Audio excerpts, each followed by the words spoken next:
Yo acabé la ESO, pescaba por ahí por el muelle, y un día, si era buena, pues metíme en un barco. Y a ver si aquí la doña Elsa se anima. Pero estudiada, de patrona. Porque yo, por ejemplo, cuando decía que iba a ir a la mar, todo el mundo, es que es durísima, no sé qué. Y yo, sí, claro que es dura, pero a ver, yo tampoco veo a alemanes de 3 metros ir a la mar, ni echan rayos láser, son paisanos normales. Entonces, ¿por qué no vas a poder? No creo que haya trabajos para hombres ni trabajos para mujeres. Hay que ponerle ganas y actitud y ya está. De hecho, la guaja mía, en la escuela, tienen que enseñar yo lo que yo un poco la tierra y la mar. Cuidado. A mí la mar es otro mundo. No sé, a mí y en mi vida. Mi padre ya era marinero y luego pues yo lo mamé con él. Empecé a pescar aquí en 2006, pero trabajando en la hostelería. 1.000 millones como Adu, que vengan. Luego aquí pierdes la noción del tiempo. Aquí se te pasa el día y a veces que no mires ni el reloj. Que habrá quien no lo quiere y prefiere estar en una oficina. Yo me gusta más estar al aire libre. Luego aparte yo en fin de semana cojo la caña todavía. Es una pasada.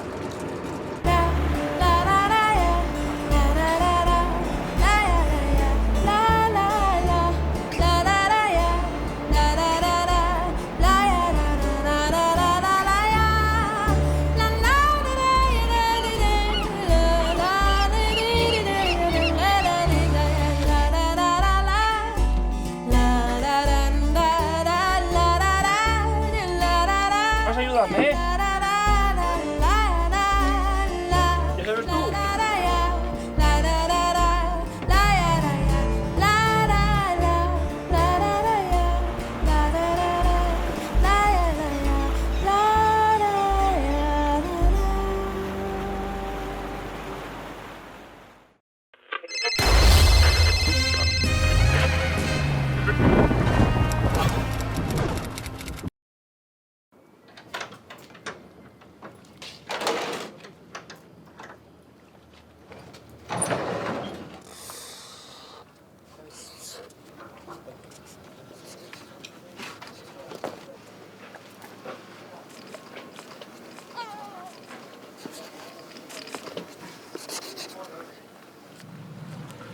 Yo acabé la ESO, pescaba por ahí por el muelle, y un día, si era buena, pues metíme en un barco. Y a ver si aquí la doña Elsa se anima.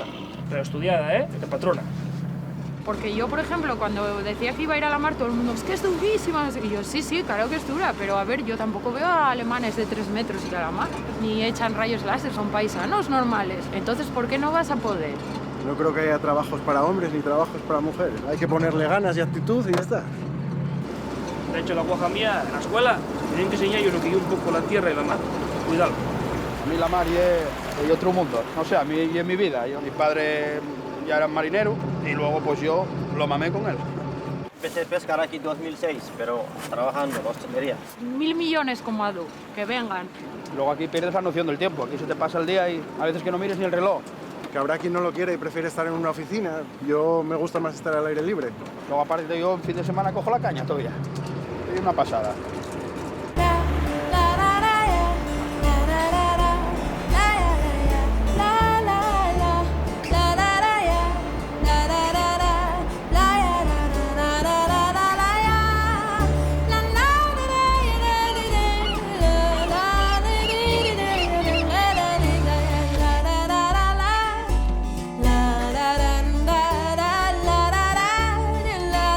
Vas a ayudarme,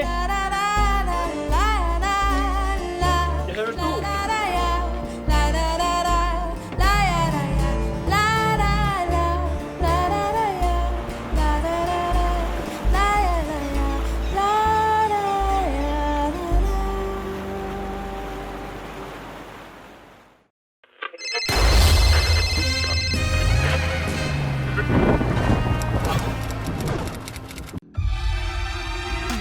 Subimos a lo más alto para llegar hasta ti.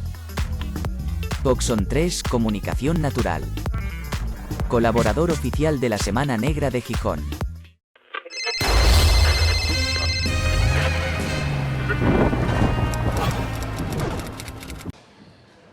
Hola, buenas tardes.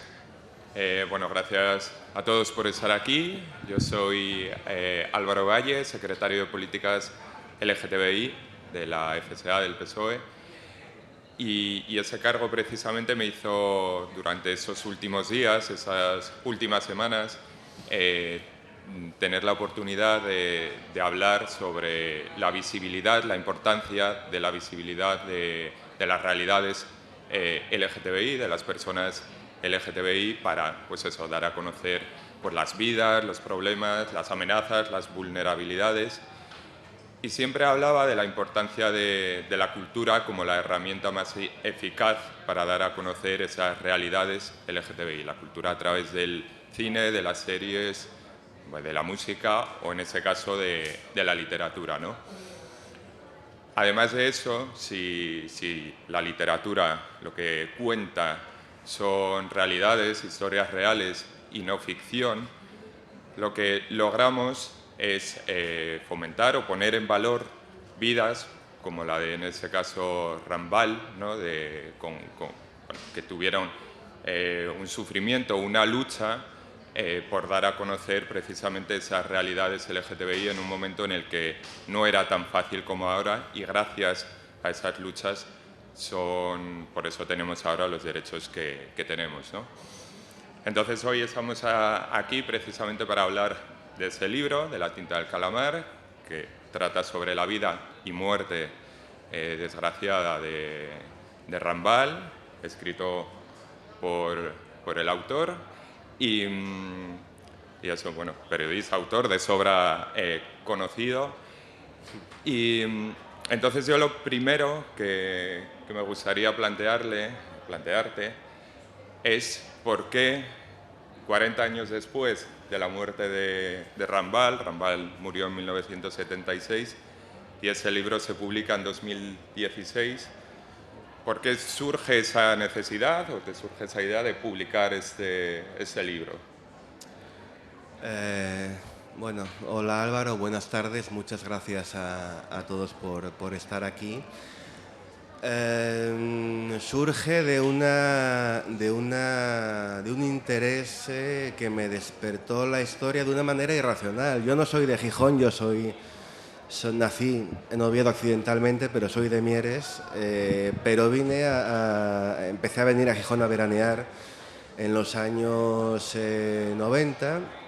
Cuando estudiaba en Salamanca periodismo, venía aquí a pasar el verano. Mis amigos de Mieres se venían los sábados y salíamos por aquí hasta que ellos se volvían en el primer tren de vuelta a Mieres, que salía en torno a las 6 o las 6:30 de la mañana.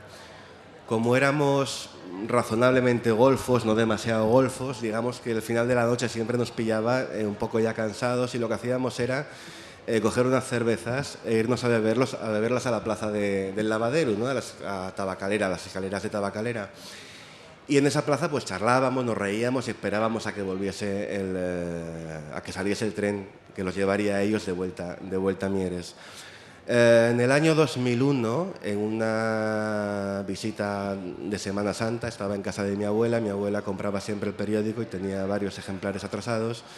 Me encontré ojeando ejemplares, me encontré con un reportaje que recordaba el 25º aniversario, era entonces, de la muerte de Rambal, de quien yo no sabía nada, pero en el reportaje venía una foto de esa plaza en la que yo pasaba las noches, y me sorprendió bastante, o me inquietó, me perturbó el hecho de que en un lugar para mí tan familiar, tan acogedor, tan relacionado con la amistad, con el pasarlo bien, hubiera ocurrido algo tan terrible de lo que yo no sabía nada, ¿no? Al año siguiente empecé a trabajar aquí en Gijón en un periódico. Tuve la ocasión de conocer a gente que de manera más o menos directa había vivido aquello, y tuve la ocasión de descubrir con sorpresa que ese crimen que a mí me había fascinado por una cuestión puramente personal permanecía en la memoria colectiva de esta ciudad de una manera muy viva, ¿no? Hasta el punto de que no solo se recordaba el crimen, sino que a su alrededor se había tejido una especie de leyenda negra, ¿no? Que era muy atractiva, pero a la vez también un poco inverosímil en ciertos aspectos. Y entonces empecé lo primero que intenté fue escribir un cuento que no me salió, creo que no pasé del primer párrafo. Y luego empecé a plantearme la posibilidad de investigar qué había realmente, quién había sido realmente Rambal y cuál había sido realmente la historia de su final, ¿no? Qué había de verdad y qué de ficción en lo que se estaba contando y por qué razón o cuál podía ser la razón de que su muerte, su asesinato, permaneciera todavía como una foto fija imborrable en la memoria de la ciudad. Precisamente en el barrio de Cimadevilla, ¿no? Pues yo cuando hice la lectura del libro me llamaba un poco la atención, o bueno, me sorprendió porque durante la época, pues eso, estamos hablando del franquismo y demás, se relataba como un espacio seguro, ¿no? Un barrio seguro, un espacio, en el colectivo LGTBI lo que hablamos de espacios seguros es donde nosotros podemos visibilizarnos o vivir nuestra orientación sexual con total libertad sin que haya violencias o demás. Entonces sí que notaba que se relataba, digamos, un espacio seguro para Rambal durante el día, ¿no? A través de el contacto con sus vecinos, sobre todo con sus vecinas también, y como durante la noche también a través de esas actuaciones que él hacía, bien dentro de un entorno también vinculado un poco a grupos marginales también, durante la noche, pues eso, que Rambal, digamos, vivía esa orientación sexual en libertad. Entonces, ¿en qué sentido te parece a ti que ese sentimiento de comunidad que había en ese momento en el barrio de Cimadevilla, pues eso ayudó a Rambal a vivir en esa época, vuelvo a repetir, tan dura para el colectivo, pues eso, con total libertad o con aparente libertad? Bueno, Rambal es un fruto, es a la vez fruto de un tiempo y un lugar, y es al mismo tiempo, y esto parece paradójico y lo es, una excentricidad dentro de ese tiempo y ese lugar, ¿no? Cimadevilla en los años del franquismo, pero también antes, era un coto vedado, ¿no? Era un barrio en el que la vida se reducía a quienes vivían en él y solo entraban quienes estaban en posesión de ciertas claves que había que conocer para poder meterse en el barrio. Era una especie de barrio chino, por decirlo de alguna manera, en Gijón. Era el barrio además del que había nacido la ciudad, con lo cual era una especie de reducto en el que la ciudad intentaba preservar sus esencias más puras, más acendradas, ¿no? Rambal, como tú dices, tenía una doble vida, que era lo que lo singularizaba y lo que lo convirtió en un referente, y lo que al mismo tiempo hizo que su muerte se acabara convirtiendo en el símbolo trágico de un cambio de época, ¿no? Durante el día Rambal era un hombre que procuraba ayuda a quienes lo necesitaban, que se ganaba la vida de una manera muy humilde, con propinas a cambio de hacer recados para la gente que no podía hacerlos, ¿no? Si en una casa una mujer se ponía de parto y había que sacar a los niños pequeños para que no estuviesen allí, Rambal los llevaba y se iba a jugar con ellos a donde fuese. Si había que hacer una colada y la persona que lo hacía estaba enferma, pues él se iba al lavadero del campo de las monjas a hacerlo. Es decir, era como decía Nacho Currás, que era cuando yo empecé a escribir el libro, el presidente de los vecinos de Cimadevilla, era un precursor de lo que luego fue la figura del asistente social, ¿no? Aunque entonces no se viera como tal. Y por las noches, que era cuando él se entregaba a su pasión de travestirse y cantar y hacer espectáculos que debían de ser a la vez maravillosos y cutres en los bares del barrio y en tablaos improvisados, Oficiaba realmente como una especie de representante de un, como dice, o como decía, creo que era Juan Cueto, una especie de gay power que todavía no existía como tal, ¿no? Él ni siquiera creo que fuese consciente de que reivindicara tanto su condición homosexual como su derecho a hacer lo que le daba la gana en un lugar en el que le daba la gana. Aparte, él era muy consciente de que eso solo podía ocurrir en Cimadevilla, que era su territorio, ¿no? de que fuera de Cimadevilla era un proscrito. De hecho, él tenía prohibido a la gente del barrio que lo saludara si se lo encontraba por las calles de Gijón, ¿no? Del centro de Gijón, porque solo se reconocía con los suyos dentro del perímetro que él consideraba que era su territorio, donde él podía ser quien realmente era y no quien la sociedad le dictaba que fuese. Es interesante eso por siempre, ya incluso en esa clandestinidad, los espacios seguros para el colectivo, ¿no? En ese caso, Cimadevilla, todo un barrio. De hecho, Rambal se presentaba a sí mismo como el maricón del barrio, ¿no? Decía, yo soy el maricón del barrio, llamadme el maricón del barrio, porque él llevaba, yo creo que de una manera inconsciente, porque no creo ni siquiera que él llegara a pensar en esos términos de reivindicación de nada, él asumía y se enorgullecía a su manera de esa condición, ¿no? Claro, en ese sentido, esa visibilidad que él tenía, pues eso, en el barrio, chocaba un poco con esa invisibilidad que a su vez tenía esas posibles relaciones, ¿no? O lo que, cómo llevar a sus relaciones sentimentales, ¿no? Entonces, en varias entrevistas, de vecinas de La Tarabica y en el propio libro, siempre se habla en torno a lo que decía Rambal de si yo hablara, ¿no? Sí, claro, yo cuando hablaba con... hay una parte de la leyenda urbana, dice que cuando se comete el crimen la policía piensa en un primer momento que va a ser muy fácil de solucionar porque parecía un asunto sentimental. Y los agentes con los que yo hablé en su momento me decían, justo por esa razón supimos que iba a ser muy complicado, porque había gente cuya homosexualidad conocíamos de manera más o menos segura, pero había otra mucha que era absolutamente clandestina, ¿no? Y Rambal se movía en Cimadevilla, pero también fuera de Cimadevilla tenía relaciones con gente que aparentemente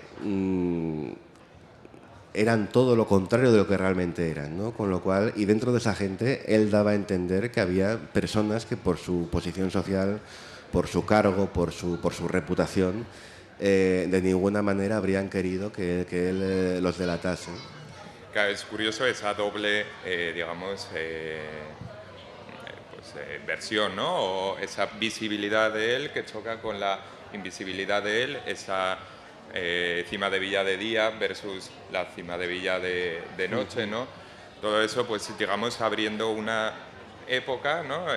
Uniendo la época pasada, o bueno, la época en la que estaba presente, pero abriendo también ese espacio a la época actual, ¿no? Entonces, yo no sé, porque, bueno, para mí por lo menos, y yo creo, bueno, para mi entorno y demás, yo no soy de Gijón, soy de Llanes. Entonces, para mí Rambal era un completo desconocido, o la historia de Rambal era completamente desconocida. Yo no sé en qué momento pasa a ser la historia de Rambal o el propio Rambal un mito. No sé si ya desde el momento... Fue mi libro. Bueno, pues está bien.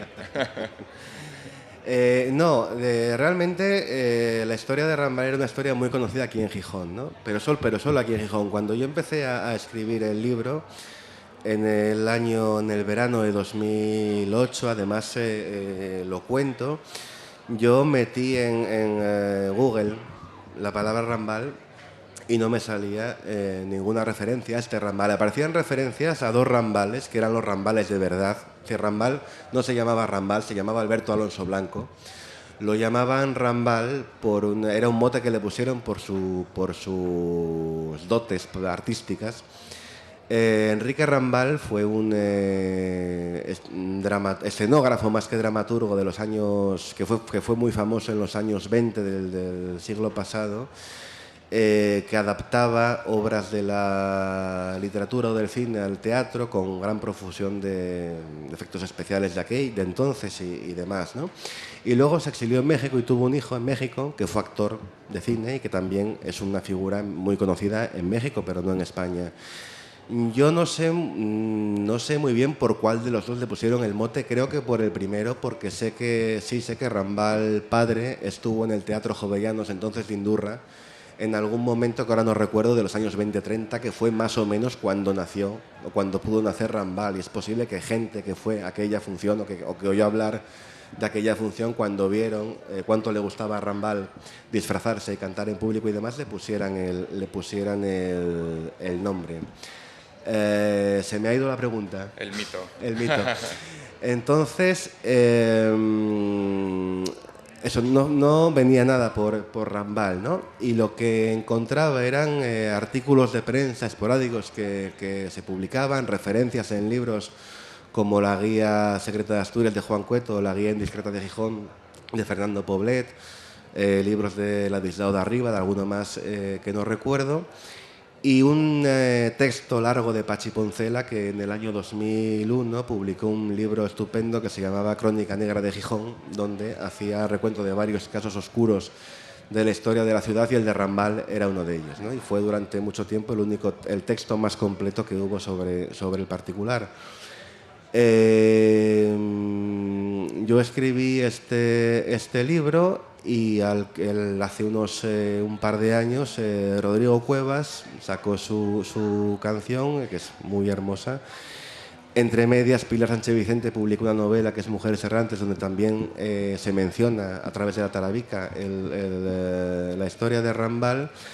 Pero fíjate, es muy curioso porque yo cuando escribí el libro, aunque yo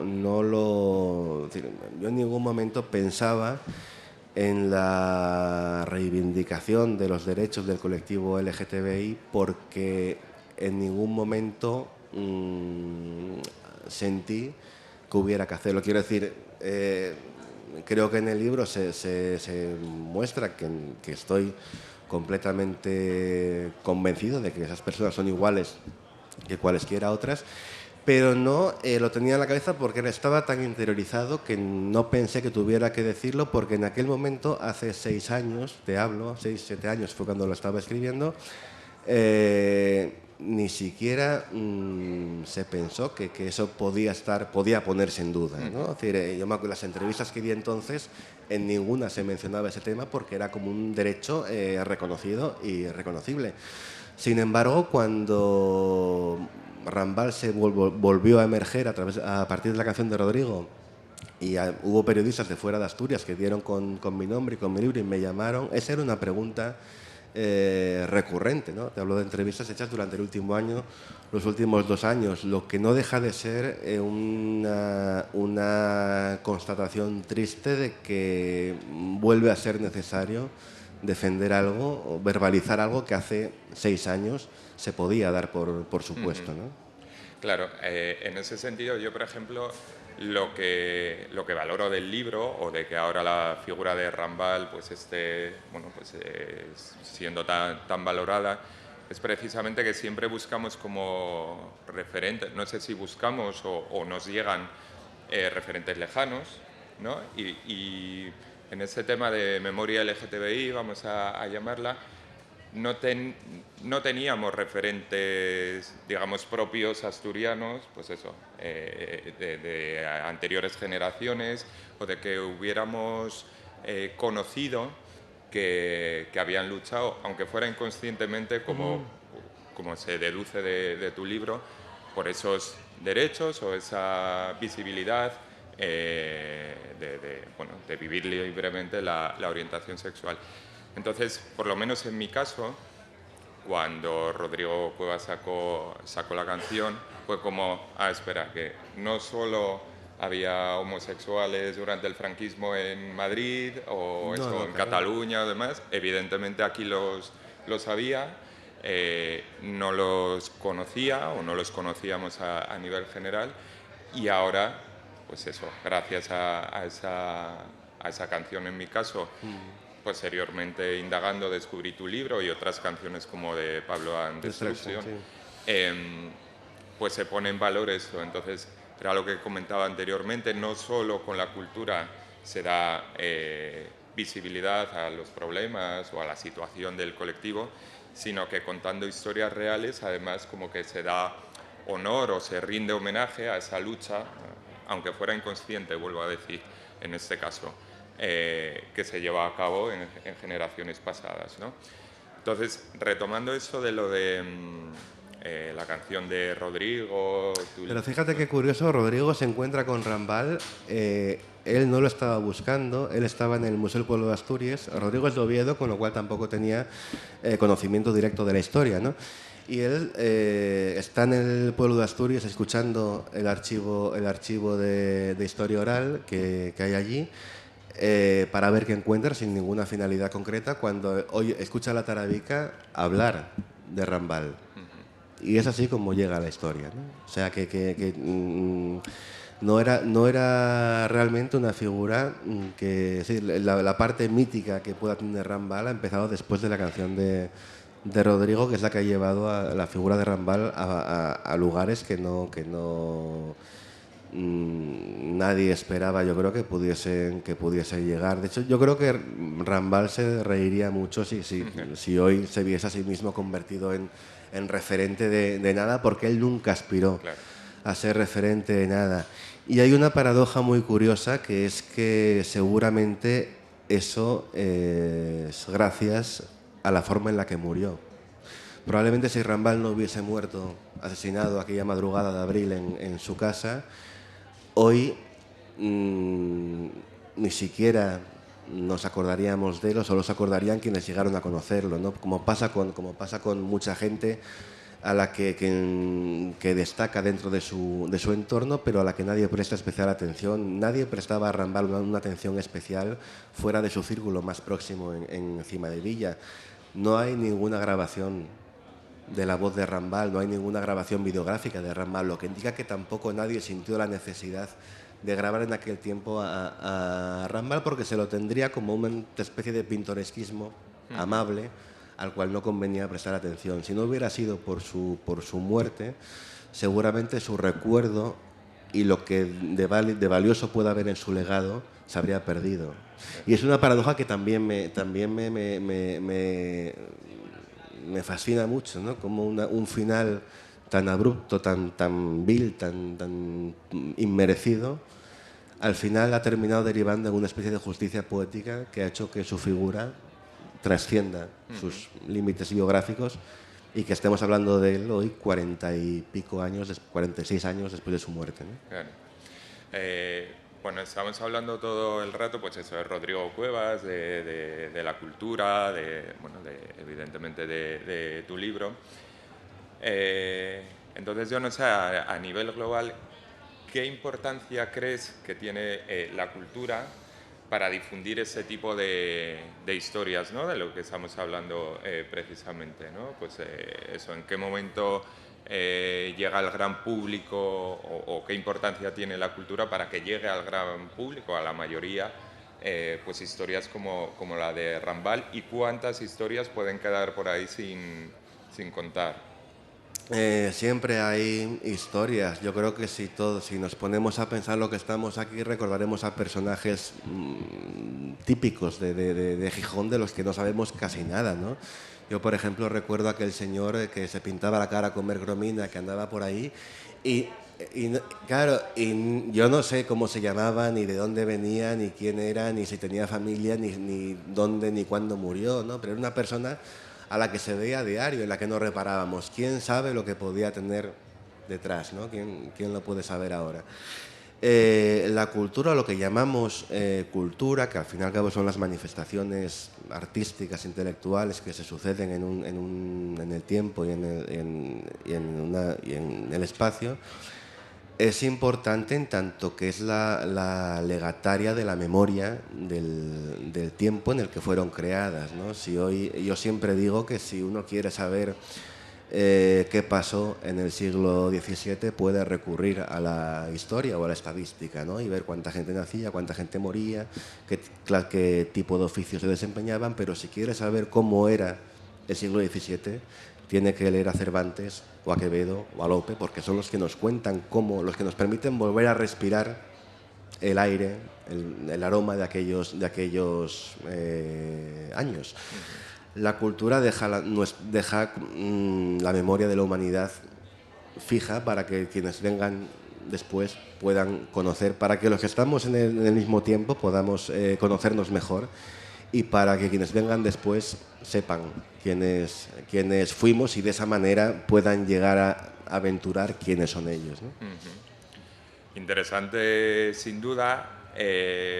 Yo creo que nos quedamos sin tiempo. Sí me gustaría, por último, porque una de las cosas que me llamó la atención de tu libro, además, lógicamente, de la historia de Rambal, es esa descripción del Cimadevilla de entonces. Entonces, estamos aquí en Gijón, con Cimadevilla aquí al lado. Me gustaría saber, porque eso, ¿qué queda del Cimadevilla de entonces? Bueno, parte de las razones que han convertido el crimen de Rambal en un momento,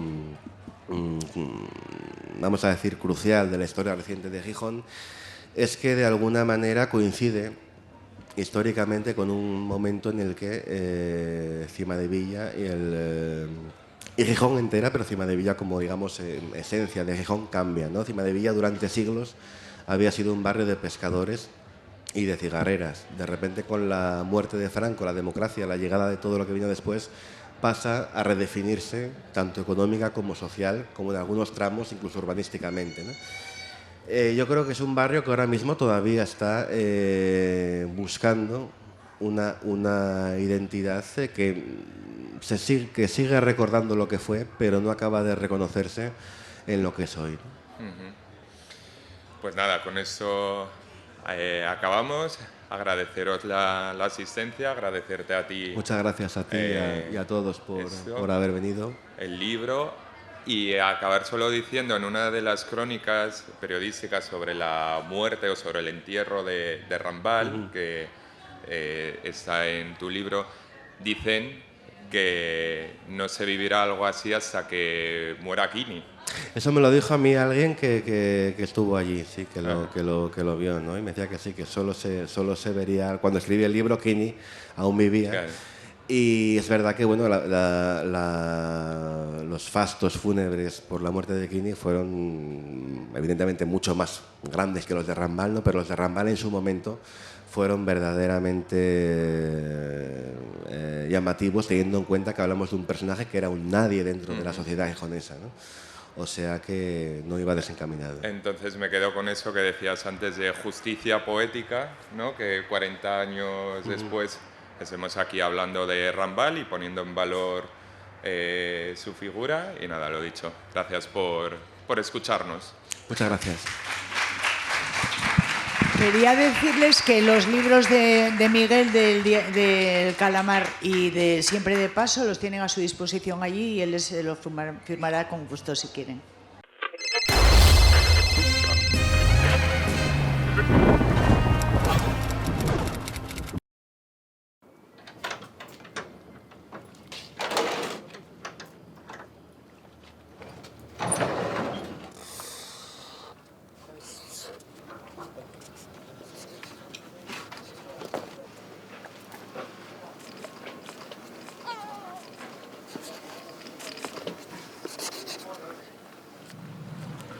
Yo acabé la ESO, pescaba por ahí por el muelle, y un día, si era buena, pues metíme en un barco. Y a ver si aquí la doña Elsa se anima.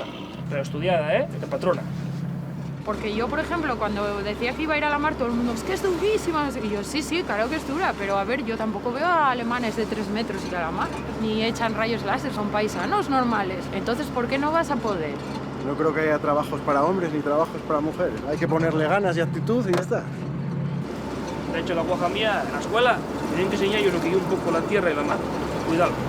A mí la mar es otro mundo. No sé, a mí y en mi vida. Mi padre ya era marinero y luego pues yo lo mamé con él.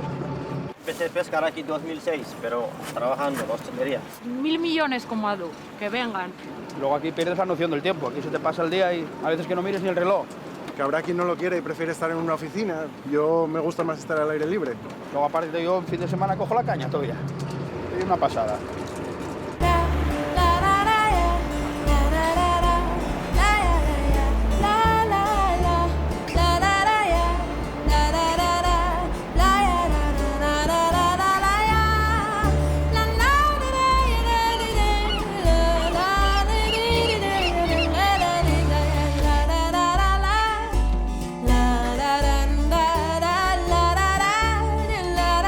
Vas a ayudarme, ¿eh? Ya sabes tú.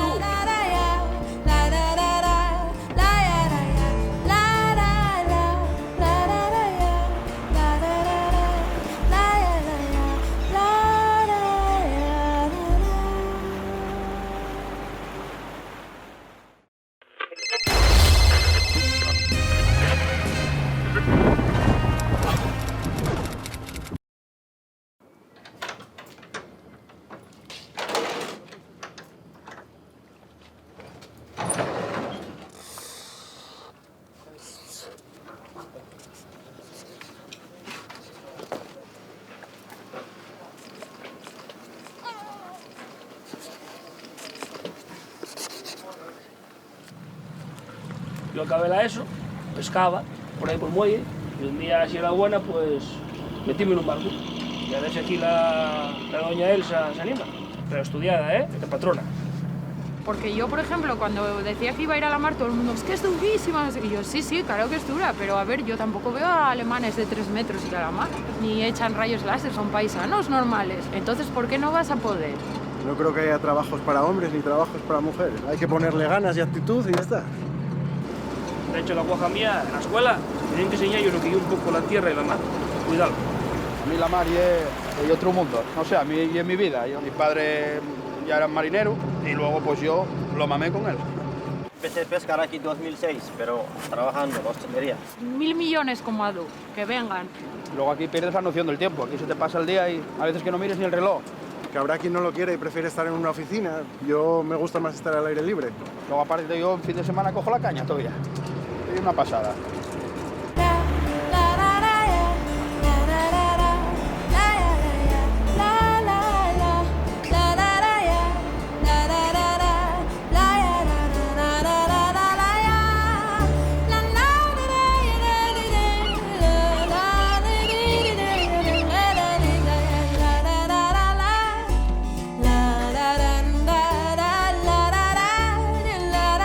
Vas a ayudarme, ¿eh?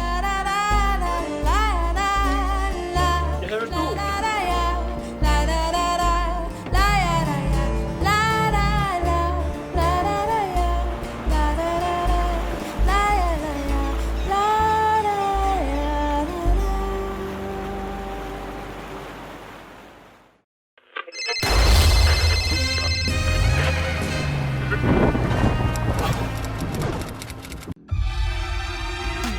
Subimos a lo más alto para llegar hasta ti. Coxon 3 Comunicación Natural. Colaborador oficial de la Semana Negra de Gijón.